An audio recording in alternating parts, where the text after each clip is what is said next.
नमस्कार. जय एकवीरा, जय दिबा. आपल्या सर्वांना कल्पना आहे की येत्या 13 जानेवारीला राष्ट्रीय नेते स्वर्गीय दिबा पाटील साहेब यांचं जन्मशताब्दी वर्ष आहे.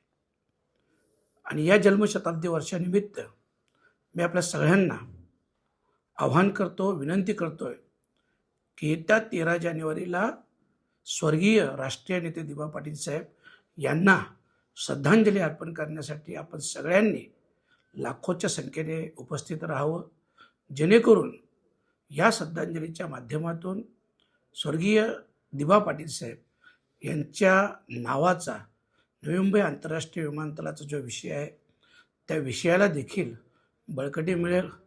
आचारसंहिता संपल्यावर लगेचच आपण त्याच्यासाठी आंदोलन करणार आहोत, परंतु तुर्तास या जन्मशताब्दी वर्षानिमित्त श्रद्धांजलीसाठी आपण सगळ्यांनी लाखोच्या संख्येने उपस्थित राहावं, अशा प्रकारचं मी आपल्याला आवाहन करतो. धन्यवाद. जय दिबा.